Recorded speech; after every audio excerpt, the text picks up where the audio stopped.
Hello, everyone. Very nice to see all of you. Thanks very much for taking the time and making the effort to join our book conversation on migrant transnationalism and IMISCOE Short Reader.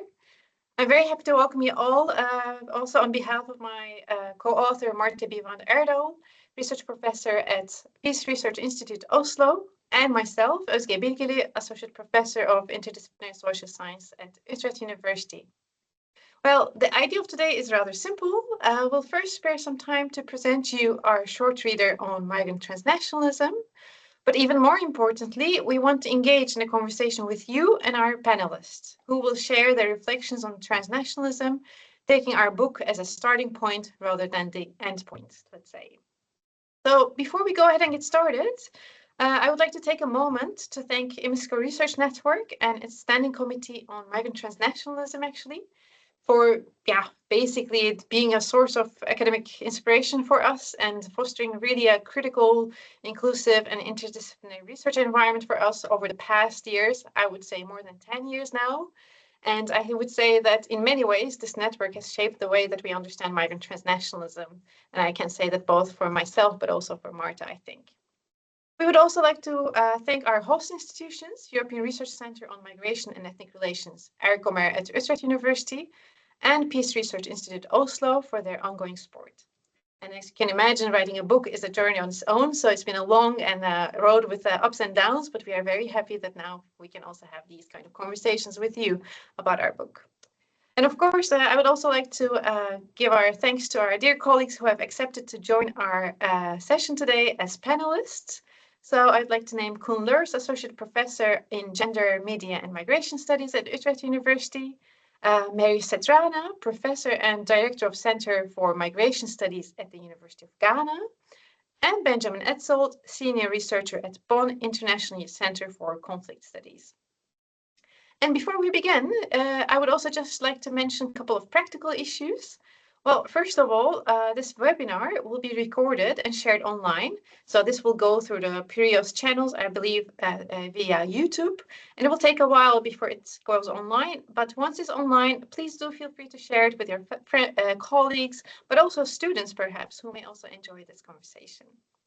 And secondly, I already mentioned a couple of times, and as the title again suggests, we'd very much like this to be a conversation. So I would also like to invite you as the participants to share your ideas, questions, and comments. And how can you do this? Well, to do this, you can actually use the chat box that is on the right bottom of your screen. And there you can just share your thoughts and ideas. And what we will do is that we will incorporate them in the second half of our conversation, and we'll try to refer to them. And if there are concrete questions, we'll try to answer them so that we can actually engage you all also in this conversation. All right, I think having said all this, I could now move forward with the actual startup of our webinar. So I will now start sharing my screen actually, and then give the floor to Marta for her to say the first a few words on the book. So if you could just wait a moment. You should all be now seeing my screen, right? Thank you very much, Özge. And welcome everyone to the book conversation. It's very nice to see everyone here. So as Özge already alluded a little bit to, this has been quite a journey to get to this point for us, and we're very excited to be able to share the IMISCOE Short Reader on migrant transnationalism with you. We've had some questions about whether it's possible to get the book as a print book, and it is possible to do that. However, then you will have to pay and order it. But if you'd like to do that for your library, that is possible. But normally we would recommend perhaps using the open access link, and we have the QR code here. So in case you haven't had the opportunity to have a look at it yet, you might want to try and do that during the webinar or also afterwards, of course. So I'll now try and say a little bit about why we chose to write this book. And as Özge mentioned, this is in a way a product of the IMISCOE Standing Committee on Migrant Transnationalism, which both of us joined while we were doing our PhDs, and enjoyed many interesting conference sessions and discussions and learning from each other, from seniors, from peers in various events that in different ways touched on transnationalism. And having been through the PhDs and survived those and continued with careers in migration research, we've been coming back to, in which ways does migrant transnationalism matter? And is it the phenomenon? Is it the practices that people do? Or is it also, in a way, the perspective on how we see the world and how we understand people's life worlds, often as being cross-border? And I think it is this approach really to seeing different phenomena in the world that are more or less about migration, more or less about transnationalism, that we actually feel is the most important with this book, that we're trying to open up perspectives on in which ways and when and how can a transnational lens be useful for understanding things that are either central to someone's research interests or perhaps at the periphery, but nevertheless quite important. So I'll say a little bit about a couple of the first chapters before I pass back to Özge. So when we set out to write this book, we thought, okay, we need to define what migrant transnationalism is. And as many of you will be well aware, many people have set out to do the same before us. And indeed, this is a concept that has been used for a long time and usually referred back to the early 90s. So what we tried to do in the first chapter, What is Migrant Transnationalism, is in a way to give a shortcut of what are the debates and where did this come from as an entry point. If someone is starting to try and figure out what is this research field and topic and what has been done before, and maybe entering into it in 2025 and trying to catch up, so to say, on what has happened in the preceding 3 decades. And what has been important for us in that particular chapter has also been to try and open up both who do we think of as the relevant actors, and that's something we also come back to later in the book. So who are migrants? Who can be transnational? And having a critical perspective on that and taking a step back and thinking through it has been important. And as I mentioned in the previous slide as well, thinking about this transnational lens, and we choose to introduce it as something we can look at as maybe a magnifying glass to explore people's lives. And sometimes there isn't that much to see, but sometimes there could be a surprising amount to see when we try and take this transnational perspectives. At the same time, we're also very aware of the critiques that have existed in terms of focusing on migrant transnationalism and perhaps overemphasizing those aspects of people's lives that are cross-border in some aspects. And so we also discuss research that focuses on the limits to migrant transnationalism. In the second chapter of the book, we really go back to these foundations in research and try and explore in some more detail what is new about migrant transnationalism and also look into questions of the digital as well in relation to migrant transnationalism. We then, in the 2 next parts of the chapter, try and look more specifically at the geographies. So where are places in this? Local places, but also nation states, and more territorial understandings of place as well, which are important, especially when we think about migrant transnationalism as something happening in transnational social fields or transnational social spaces. So these are all things we try to discuss and distinguish the different uses that are there of the terms. And then the third part of the second chapter is about the actors. And we really try and look into then who are the people who are involved in migrant transnationalism. And are these only the migrants? Of course not. It could also be anyone else that maybe is connected in some way to a migrant and then has cross-border interactions and exchanges with them, which is a very fascinating part of the book, I think. It's something we also return to towards the end. So I think I'll stop there and pass back to you, Özge. Great, thank you, Marta. Well, I would like to say a couple of words on chapter 3, which is one of the central chapters in the book, I think, where we distinguish between economic, sociocultural, and political transnationalism. And in this chapter, you'll find much discussion on transnational families living across borders, digital technologies for staying connected, economic remittances, and diaspora engagement and voting. This is an empirically very rich chapter where we present the debates in the field and address both older but also newer questions, I would say. So ranging from, for example, why do migrants send remittances, to also the implications of migrants' political engagements in their home countries and how these are, for example, perceived in the destination countries. I think what I want to highlight here is that it's important that we actually really, both Marta and I, we try to really refrain strongly from being pro or against these different types of migrant transnationalism. I would say that our review is not necessarily like a pure praise or a critique. And I would say that it's really about actually understanding migrant realities as they are, above and beyond what the national priorities are or what the normative discussions about loyalties and deservingness would suggest. Yeah. And Marta, would you like to say something about the 4th chapter? Yes, indeed. So the 4th chapter is slightly shorter, I think, than the 2nd and the 3rd. And we decided to have a separate focus on it nonetheless, because it's been a very important point of departure for much research on transnationalism to have as a jumping off point various assumptions about integration and assimilation and how people's continued attachments to places of origin may or may not impact their integration or assimilation into places of residence and settlement. So this started off, I think, with debates in the 1990s, in particular in the US, hence the term assimilation, whereas in the European context, maybe the term integration was more common. Both, of course, are controversial, and we don't go into much depth on that in the book. We acknowledged, of course, that there are policy frameworks that use and abuse these terms in particular ways. But what we are more concerned with really is the reality that people have to find their feet in the places where they actually live their lives. And sometimes, for some people, that involves more than one particular place, and for some people, indeed, places across different nation states.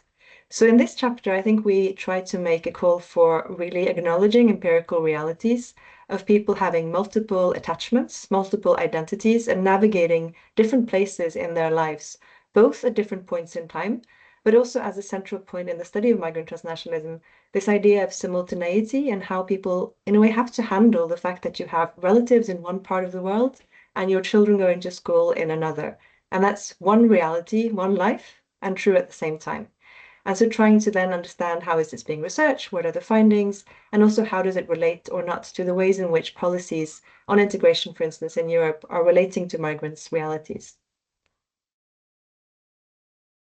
Thank you. After these more content-related chapters, we also have a chapter on methodological approaches to migrant transnationalism. So in this chapter, chapter 5, we explore how to approach the study of migrant transnationalism with, let's say, methodological care and creativity.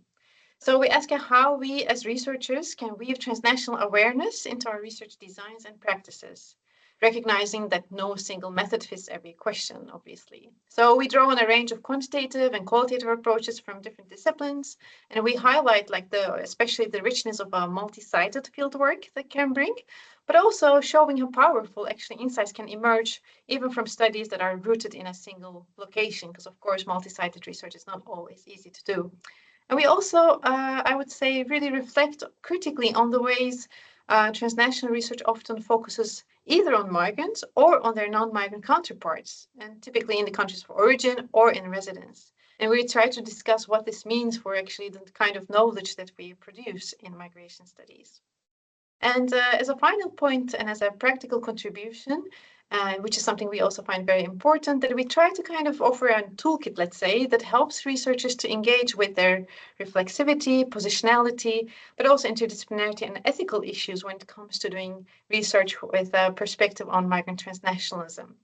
And I think this is also really important, something that we come back to also when we think about co-creating knowledge across transnational social fields and also considering global inequalities. And following on the chapter 5, which was on methodological approaches, we also have a concluding chapter. And here I would say that we really emphasize why a transnational lens still matters in a world where borders continue to shape lives, both symbolically but also materially. And we argue that thinking transnationally actually helps us see how people's lives can stretch across borders, just like how Marta explained it, without assuming that these experiences are necessarily unique to migrants, or also sometimes they are not necessarily meaningful, right? So there's a spectrum of meanings that these experiences can have for people. And we also, in this concluding chapter, highlight 7 areas where this perspective is especially useful. So just to name a few, ranging from the cause of migration to migration development nexus, but also colonial legacies of migration management, family life, digitalization, and climate change. At the same time, we reflect on the global imbalances that shape migration research and the politically charged, often exclusionary debates that surround it. So what we try to do, really concluding the book, is to call for more equitable and inclusive ways of producing knowledge, ones that value voices and perspectives from across the world. And ultimately, like I would say that we suggest a transnational perspective remains crucial, not only for doing rigorous research, but also for understanding how people navigate these unequal, but also often unjust, but yet deeply interconnected world, let's say. So this is what the book offers, but also we don't stay there. And I would like to also show you another page from the book, actually. And I would like to take your attention to the boxes that you can see here. And basically looking at these boxes, I can say that, while writing this book, Marta and I didn't really feel alone, let's say. And of course, obviously, we did much of the work, the two of us, there's no denying to that. But we also wanted to really create a space for scholars who have been engaged in different aspects of migrant transnationalism. And we wanted to bring their voices and expertise to the book. So you will see that in all of the chapters, there are boxes which are reflections from our colleagues across the world. For example, there's one here from Koen, who's joining us today about digital togetherness. So we hope that, by looking at these boxes, you can also use them as a conversation starter just for yourself, but also maybe with your colleagues and students, so that you can actually go a bit deeper to some of the topics that we only briefly managed to touch upon in the book. And coming to the end, I would like to also just finally say, Marta and I thought about this, and I think there's one key message in this book, right? Having said this, given this overview. I think what we want to conclude is that migrant transnationalism, and more specifically having a transnational lens, is actually important when conducting migration research, but also when you're not necessarily researching transnational practices directly, right? So it's more of a perspective that can help you understand the world we live in. And we hope that it also inspires all researchers that are not necessarily working on migrant transnationalism, but also in other aspects. And yeah, so I think on this note, I would like to actually give the floor to Koen for his reflections. And in the meantime, I'd like to remind you that if you have any questions and remarks, feel free to write it in the chat. And for now, I will stop sharing the presentation and ask Koen to perhaps give his first reflections. Thank you. Are you hearing me all right? Great. Yeah, thanks for the invitation, and congratulations on the book. And thanks also for allowing me here to speak a bit more beyond the box that I was able to provide. I would like to applaud you on producing this very accessible and very well structured book, in my opinion, which offers a rich sense of the different tools that we can consider working with. For example, taking transnationalism as a magnifying glass, Marta, as you just mentioned, on migration. For me, it offers a rich sense of the different relevant theoretical debates and methodologies, but also particularly I enjoyed and I appreciate also the keen eye that you provide on considering also the different actors involved. So not only focusing on, let's say, people on the move, but also the relevant actors involved that impact upon migration processes and experiences of transnationalism. What I also think is conceptually very generative is that you provide ways for us to reconsider seeing, let's say, transnationalism and integration as somehow being mutually exclusive and binary opposites, which I think is still a very dominant, let's say, discourse also beyond academia. And for me, Migrant Transnationalism as a book really offers and contributes to pressing debates both in migration studies as well as adjacent fields. So myself, I'm coming from the field of media and communication, but I also feel like in fields such as geography and public governance, I think the tools that you offer in the book really offers means to challenge some of the, I think, important and relevant critiques of methodological nationalism and methodological Europeanism. So how we can avoid producing knowledge about aspects and processes and experiences of, let's say, migration and transnationalism beyond the nation state. So how to proceed with producing knowledge without being confined and kind of reproducing nation state discourse.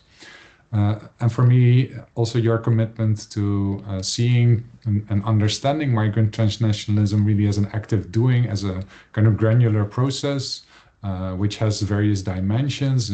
For example, you write about the social, economic, cultural, political, religious, as well as considerations such as belonging, methodological concerns, and then again, its relationality with aspects of integration. I think these are all different ways into rethinking migrant transnationalism. So a well done job also there.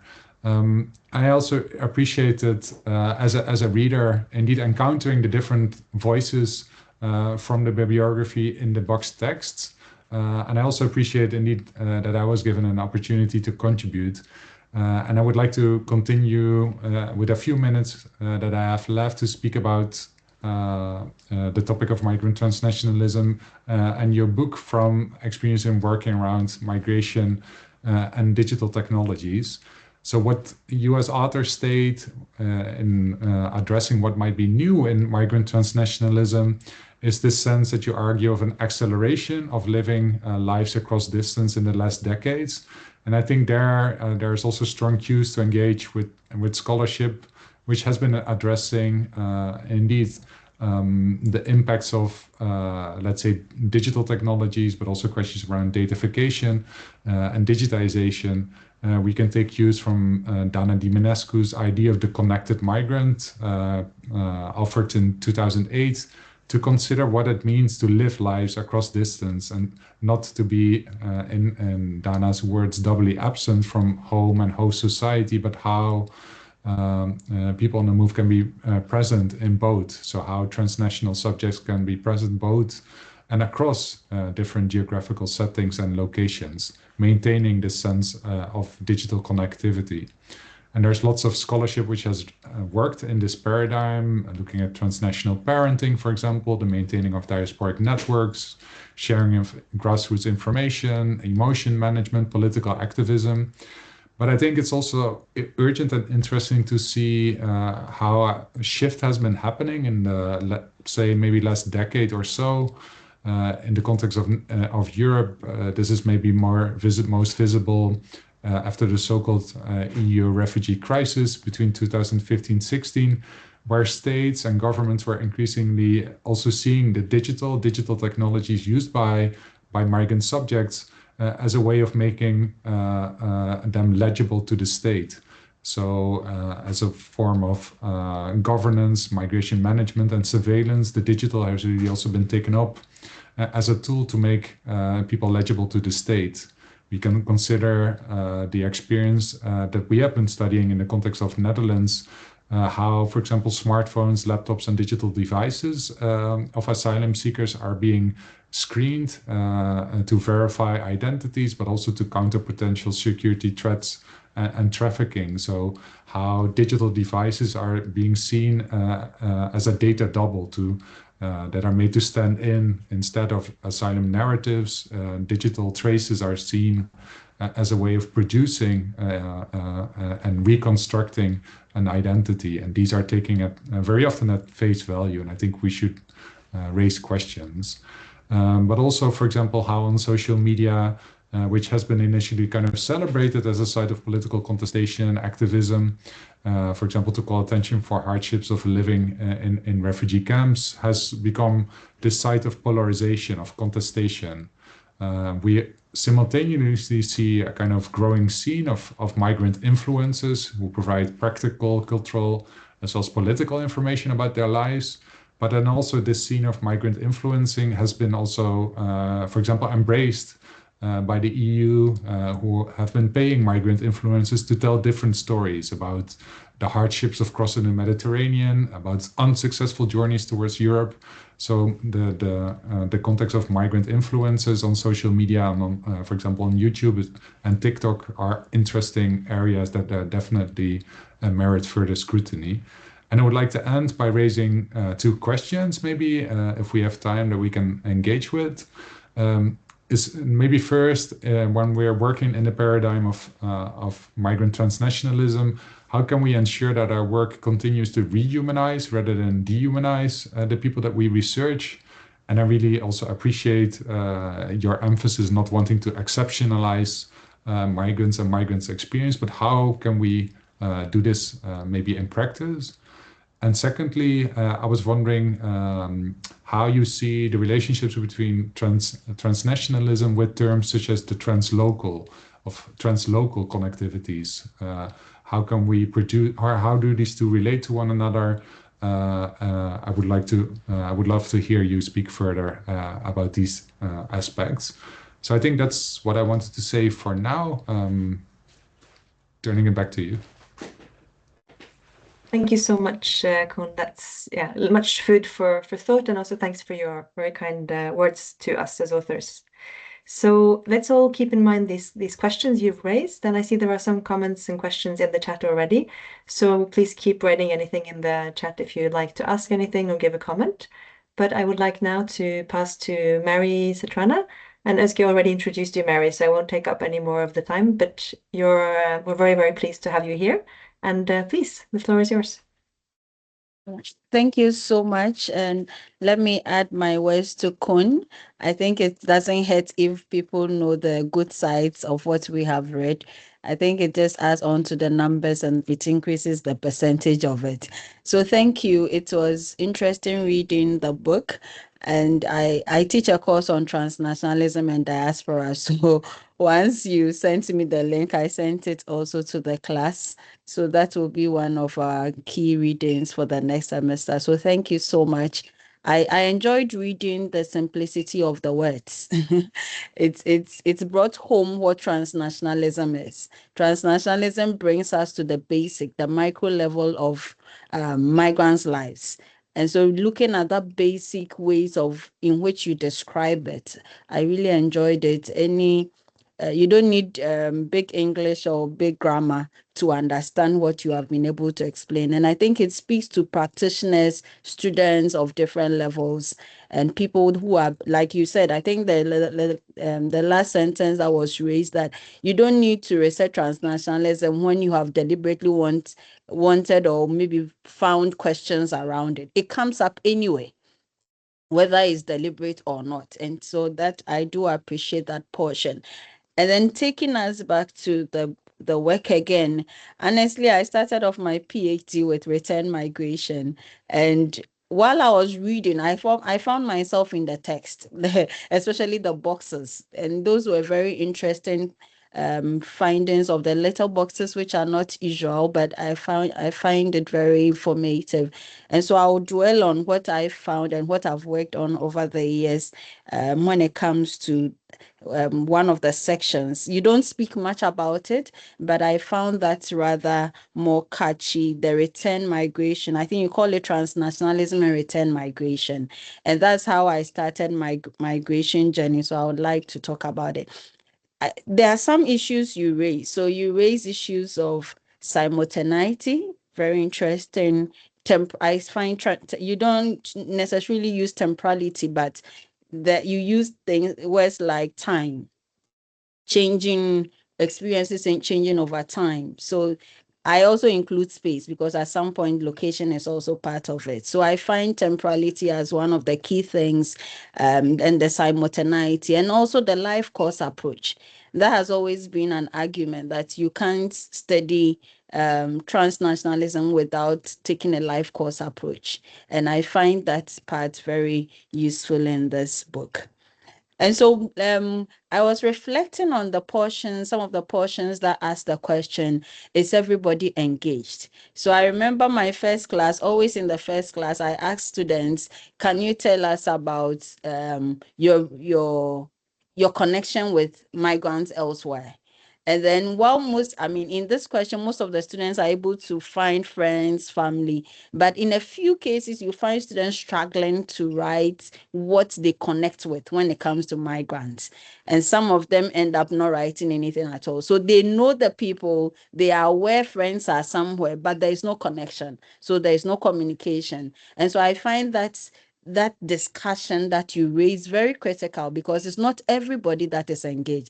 And that also led me to a book that I found very interesting by Jonathan Crash on why the South African diaspora does not engage. And so I think that issue is very interesting. And we've done studies on, sometimes I ask some of my candidates to look at, especially European diaspora. We find that most of the engagements are from most Africans engage, maybe because of the associational life. But then when we've done a case study of Denmark diaspora, we've done of Norwegian diaspora, we don't find them engaging as much as sometimes there is no even engagement at all, whether individual or government level, compared to what we find from the continent. So I find these discussions as very critical when it comes to the study of transnationalism. And so what I want to reading the entire piece, what actually resonates more, several aspects resonate more, but I want to touch on the transnationalism and return migration. And so yes, you raise issues of the engagement. I think there were more questions when it comes to the latter part. You are asking, how do migrants return, how do people return migrants engage the transnationalism practices to ensure reintegration?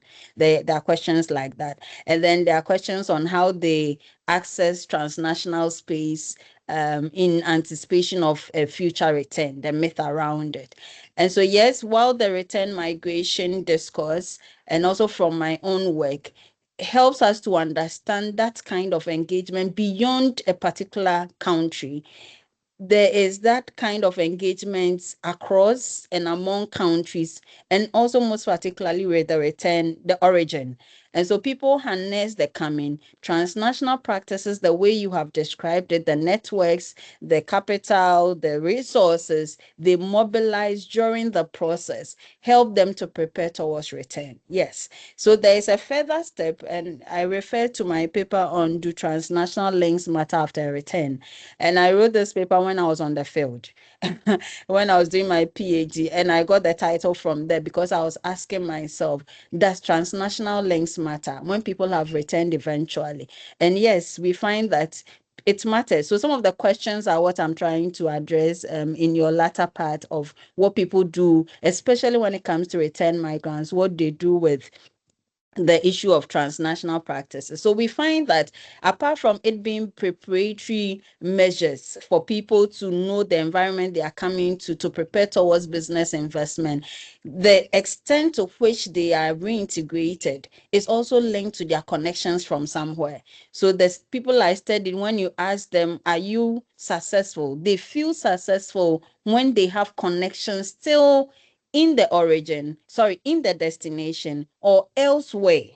And so it's not only entrepreneurship. So people started businesses with their transnational partners, but beyond that, people who were in medical field, people who were in the academia, they found that their links elsewhere, associating with their universities, international networks like IMISCOE and others, were also access that gave them the platform to continue to connect and to be global and to be international, whichever way we direct it.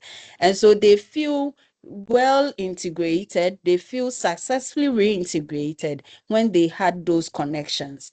And then the latter part about the statuses, you raised issues. So it doesn't matter the status. So I also had opportunity to talk about people who were undocumented, and that they also found transnational practices very important. And we can link this to please tell me when about the time so that I don't eat up my time. So when we can link this to the West African discourse, we started transnationalism from West Africa when we call something the Agige time, when a lot of Ghanaians were expelled from, were brought back to Ghana, and then Ghanaians also expelled Nigerians. So the coming back of these people, the migrants themselves realized that those who didn't connect well with home didn't have better reintegration. And so since then, if you read our papers going back to the 1990s, the idea of people connecting with home, that time transnational was not a big word, but this people were already connecting so that they could be received well when they come back home. And so migrants do a lot. We haven't done a lot with social security, but then talking to migrants, I also returned migrants. Social security was one of the things that they relied on. So in some countries, you cannot return, it's not portable, so you cannot return with your security. But some people still at home, though they are at home, they still access some of the benefits that they are outside. And so for retirees, this was a good opportunity for them to still connect and have access to things which were not readily available in the home country. And so I find these very interesting, although it's a short section. I think these are things that we can continue to deliberate on, especially when it comes to what return migrants look at it. And so when we look at transnationalism, even after they have come back, and so that should also influence the way Europe and Western world is thinking about reintegration. The fact that we are sending people back without thinking about the policy angle. And I think, yes, you have written this for academics, but I think it's also lessons for policymakers to think about the process of return. It's not just the package you give to people, but it's also about the linkages people live with after they have come back home. And so I find these very critical. Maybe if I have 1 minute, if my time is up, I can round up. But if I have 1 minute, I can talk about it. Okay. No, but if it's fine, I can end here so that we raise it. If it's 5 minutes, I can leave it. I wanted to talk about the cross-border traders. So let's thank you for now, Mary, and then hopefully you'll have time in the discussion afterwards. I'd love to hear more from you. But thank you so much, and as we expected, really interesting reflections on both conceptual and empirical and policy angles. So thank you so much for that, Mary. Then last but not least, I would like to pass the floor to Benjamin Etzold. Again, Özge introduced you already, Benjamin, so I'll just pass the floor to you, please. Yeah, thanks for having me, and thanks for organizing this discussion. And also, I would really like to congratulate you on the book itself, right? It's really reassuring, sort of, for my, let's say, academic identity, to also go back to some of the basics and also somehow also maybe move out of the academic bubble in which I'm in at the moment and go back to some of the original works that you cited. It's really refreshing as well, and also for the style of writing, the clarity that you have. I think that's really, really, really helpful. I want to take 5 quick points. The first is sort of referring back to the chapter that you have about grounding transnational ties, and also this also reflects a little bit the question that Koen had on the notion of translocality or so, that is not there really. I think in general it's really important, and it has been a key strength, let's say, in my opinion, of the whole transnationalism literature, that there's an engagement with spatiality, right, in one way or the other. And I, as a geographer, of course, I have to say that. And I really appreciate that it's not only about the spatiality in terms of networks, like, sort of the nodal points and the flows across certain locations, and it's a question of place and locality, but you also refer back to discussions about scale, right? So it's really important, I think, so to think transnationalism through different scales, not only through the individual and the families and the transnational communities in one way or the other, but also how it refers to maybe a neighborhood, a nation state, or a broader diasporic community or so. So the question of scale, social scale in this regard is very important. And I also really appreciate that you refer also to notion of territoriality here and there in the book, sort of that it's not, sort of sometimes, and you also mentioned that the hate or the start of this debate was the belief in all the global flow and everybody would be free floating around. But of course, we see sort of how borders, visa regimes, and all of that are now shaping not only the mobilities across the world, but indeed the transnational lives that people are living, or force people into living transnational lives, maybe also being separated from their family members, for instance, because they cannot overcome these hurdles. So I really appreciate that you address these different spatialities and how they relate to transnationalism. Having said that, of course, I'm also a bit surprised to see that you don't mention the notion of translocality in a sense, which I can say because we are working on another book on translocality and translocal lives in times of conflict, also coming out of the Mitra board. And there's also has been a question in the chat about this aspect, sort of the notion, okay, multi-sided perspective versus a transnational perspective. I personally see an advantage in a translocal perspective, that because it moves further away from this methodological nationalism or so, it's sort of that you still try to move one step further away from essentialist notions of speaking of the Somali refugees, the Eritrean refugees, or whatever, but it's rather about like people with different identities and different ways of belonging, who live lives at quite distinct localities and across distinct localities. Also, of course, it matters in terms of internal migration and IDPs and all these, so internal displaced people. So I see that there's an advantage in using that alternative frame as well, but also stating that it's part of, let's say, a groundedness of transnationalism. It's always important to stress that transnational relations are grounded in social relations, in people, right, and in places and such. Then I like the figure of sort of the transnational social field that you bring, and the question like who's included and who's not included in a transnational field. So, but I would also argue it's a bit, of course, we have to simplify for a book like this, but this distinction between migrants and non-migrants so is, in my opinion, like doesn't really catch it, right? Of course, most of the research has been done about migrants transnationalism, and rightfully so. But if we look at the notion of the field, the social field that has been coined by Pierre Bourdieu and others also, it's not only the actors who interact in a field who matter, but those actors who are shaping the field itself, right? Who have an effect in a social field. And here, I think it's very important also for future research to look into the ways how other actors are shaping transnational social fields. You mentioned few along the book, but it's like people like brokers, facilitators, smugglers, quote unquote. You mentioned the havaladars, right? So the people who facilitate economic remittances across countries. But really interesting also for future research to see how other actors who are facilitating translocal or transnational life in one way or the other, how they are perceiving these their own actions and what they're doing for others. I think that's a really important. Also, of course, state actors, bureaucrats, and how they are shaping translocal fields. Then, of course, the notion of violent conflict. And I work at the Peace and Conflict Studies Institute, as Marta does. And it's really important for me to stress sort of then we look at this interrelation of violent conflict and mobility and transnational lives, that we do not see it as a linear lens, sort of that we move beyond the conventional framing of, okay, people are displaced due to violent conflict, and then sort of transnational relations emerge thereafter, right? I think we always sort of nowadays in this world, people are embedded in translocal, transnational networks in one way or the other, not all, but really a lot of people.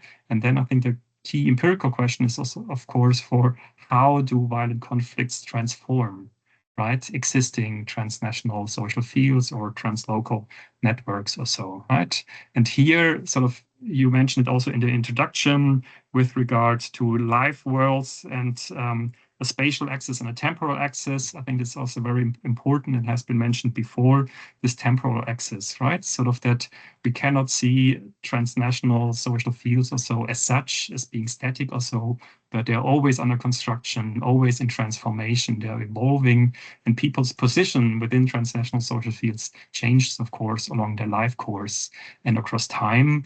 And again, coming back to the aspect of violent conflicts, what is particularly striking here, in my opinion, is sort of that there are very sudden ruptures that can happen, right? Due to violence that happens, due to conflict events or so, people might rely on certain transnational flows of remittances, for instance, which are all of a sudden cut, and then this has effects in people's lives.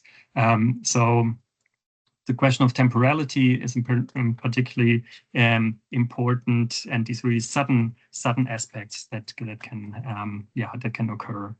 A fourth very short aspect is, of course, sort of that it's not only about the, let's say, the transformations of the fields as such, but it's also about the transformations of places in one way or the other. So you mentioned it briefly in discussion about neighborhoods, for instance, or so.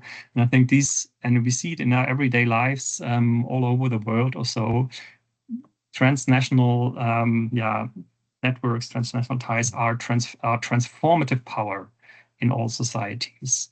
And they are transforming places. And for me as a geographer, it's important to also to see and to understand how exactly these transformations are taking shape, how we see them, how we perceive them. And then the last aspect on knowledge production, and this sense, also coming back to Mary's point about the role of policy. Sort of when we did the research Horizon project on traffic, transnational figurations of displacement, we also spoke with a lot of policymakers, policy people in different realms, and we really encountered a complete lack of understanding of the reality of people's transnational lives. And this sort of lack of understanding and this old binarism that you also portray between either transnational life or integration or so is so present in all racist, restrictive, exclusivist politics nowadays in our societies, not only in Europe, but in other countries as well. So it really needs a deeper understanding or engagement also with policymakers and other key policy actors or so to also overcome these misrepresentations of what a transnational life is, because often a transnational life is also seen as a threat. And the last point here, I would be also for myself interested to explore further also transnationalism is like a Eurocentric or Northern-centric concept, right? Like as so many concepts that we're using, even though it emerged through research all over the world. But I would be really interested to learn more about emic understandings of lives across places, right, that move beyond, let's say, a Eurocentric or Northern-centric lens. This is one aspect that I would personally really like to explore further in the future. Thank you so much, Benjamin. Wonderful and lots of food for thought. So I'll try to comment on a couple of things, and then I'll pass to Özge, and I'll try and mention before I start a few of the comments and questions from the chat, just so we have them present. And then we'll give 1 or 2 minutes each to the three of you as well before Özge will close at the end. So just the ones that I've been able to see, starting slightly maybe from the bottom. So we have one question which relates to political transnationalism, which we haven't said so much about now, but which is also part of the book. So please do explore that, both in terms of external voting, but also different types of diaspora forms of mobilization. And of course, it's a very pertinent point and echoes a little bit some of what Benjamin was saying, that, in terms of peace and conflict, but also more broadly, political sphere involvement is of course very central, and there are books only about that, but we do also cover it as part of what we discuss in the book. We also have a comment which is related to specific research in relation to Turkish-speaking immigrant mothers and of health issues. I think this speaks to a lot of the transnational family focus that we also try to engage with in the book, and is one really good and interesting example of the very specific realities that actually underpin the more general statements that we've also been making in this event so far. Then there are 2 questions that I think are slightly related and which have been mentioned slightly by the comments already, which relates to the question of how is a transnational perspective perhaps different from a multi-sided perspective, and a question in relation to comparative approaches when doing multi-sided research. So I'll try and comment briefly on that question and on one point in relation to geography. So on this multi-sided point, I think in one way, this echoes a little bit what I would want to say also to Benjamin in relation to the translocal. And that, of course, these are very overlapping terms. And in some instances, they are used differently, but in many other instances, they are actually used to describe almost the same thing. So then you might argue, well, why do we need more of them? I think partly my response to that would be that they come out of different research traditions sometimes, different disciplines, different geographies. And I would acknowledge in relation to the multi-sidedness that that was, of course, it's been conducted and used in many disciplines over much time, but especially maybe with Marcus and from a more ethnological and ethnographic perspective, also in anthropology, to acknowledge that because we know people's lives are stretched across different places, we do need to study in different places to understand that. And then there could be other perspectives that are more from a governance view, right? That there are intersections in that way from at the state level or anything in between the micro and the macro, I think, as well. So it's slightly a cop-out answer in the sense that I'm saying they are sometimes the same, but I do think that there are very intimate connections, in particular between multi-sited approaches to research and the study of migrant transnationalism, but of course not in a one-to-one sense. We try to discuss that a little bit in the methodology chapter of the book as well. And then when we come to comparative research, I think, again, it depends very much which discipline you're in, how you would answer that question. To me, it wouldn't be a separate approach, but it would, doing a transnational kind of lens approach to a study would necessarily mean that you would probably engage in some comparison, but whether that's strict comparison or whether it's more relating to different contexts and trying to understand on their own terms how they make sense, and also how you, as in your analytical work, would try to compare them. So I think it's a good question, but I don't think there's a one-to-one answer. But probably whether it's for an article or in the context of a PhD, you might expect a reviewer to ask it. So it's probably good to try and have answers that relate to the specific context.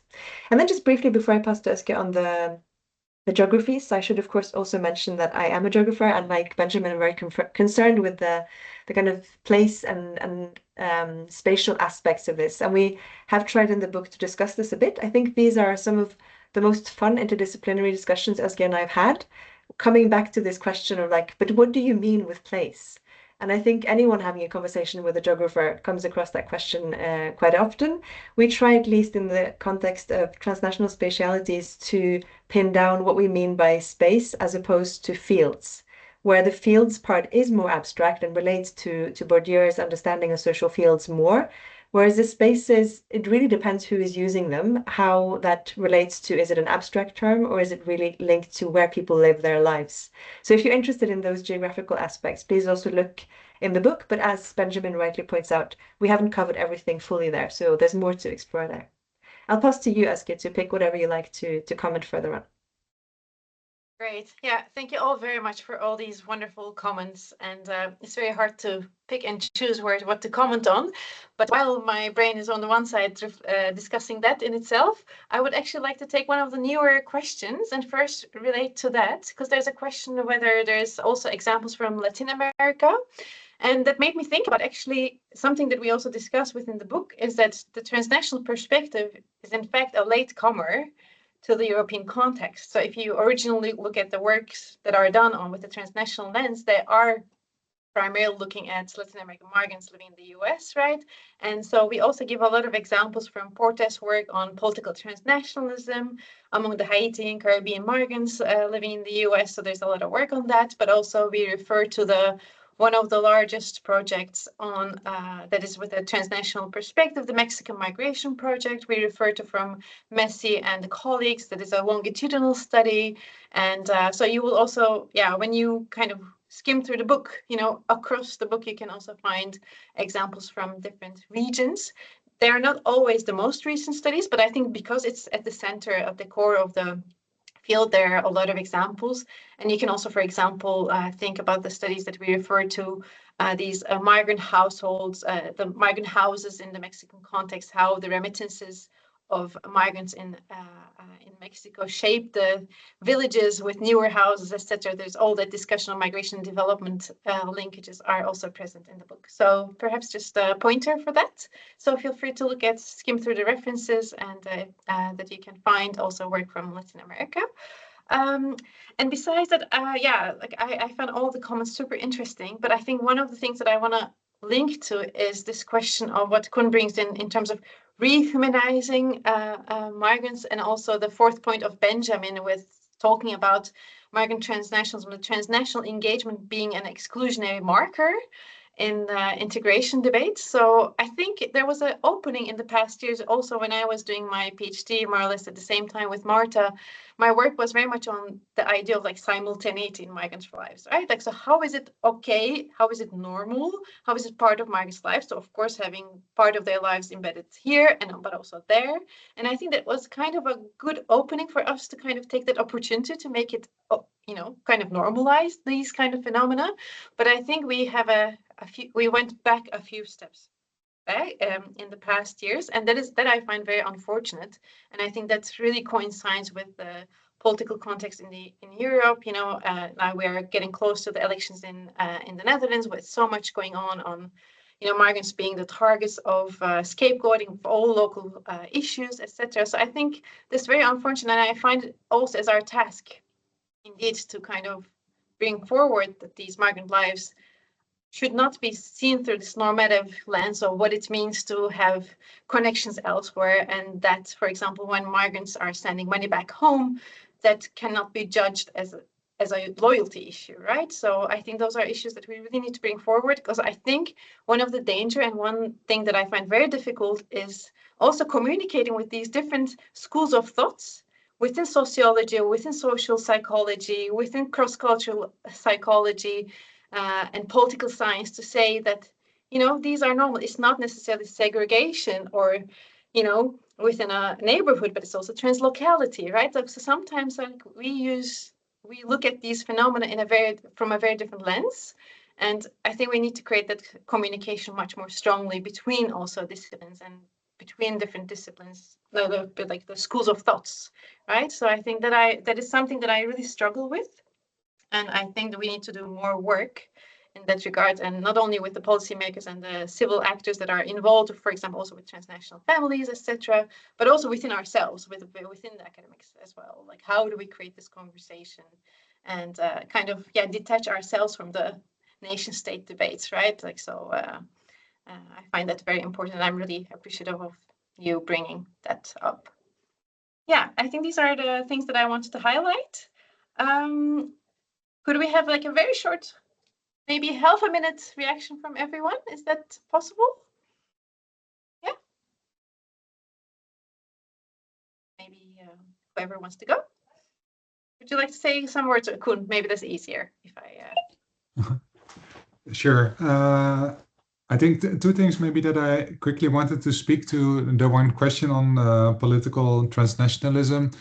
I think it's also super urgent when you see how through digital channels this is playing out, both to what has been called networked state repression, of how authoritarian regimes keep trace on people who have left specific countries, tracing their activities transnationally, which has become easier by following digital traces, but also digital, what has been called digital diasporic authoritarianism, how within diasporas there's also internal policing and internal controlling within communities happening, and scholars are and communities are very much only very recently starting to come to grips with this. So I think this is really an area worth paying more attention to, as well as the question of political economy that I think is very urgent to consider how, for example, the digital innovation is happening at sites of borders, refugee camps, etc.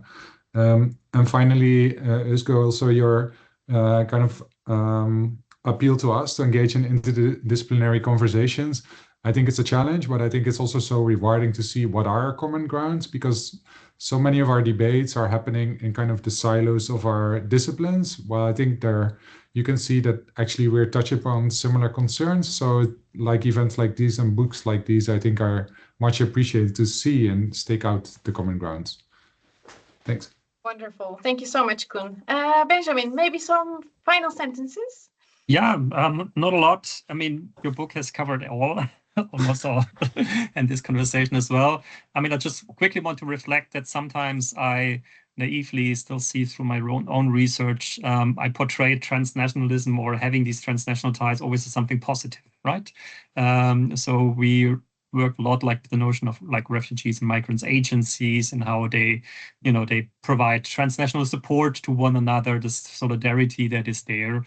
Also, but just for us to be wary of the fact that it can flip in the other direction as well, right? So that it's transnational patterns of social control, of coercion, and all of that exists, and that leave people somehow also like bonded in one way or the other within the ties and networks where they cannot escape.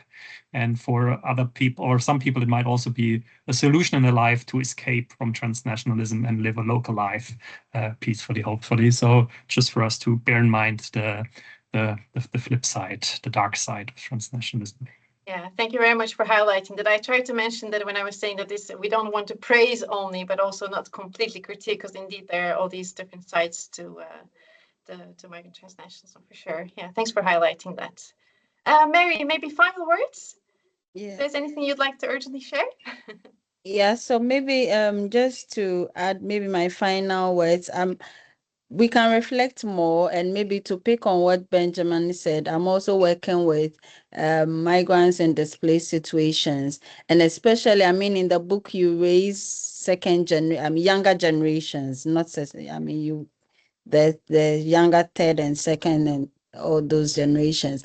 And so we find that I think it's something we need to reflect more, transnationalism relation to citizenship and statelessness. And so people take advantage, how they utilize transnationalism to create their own citizenship beyond the structures where they may not fit.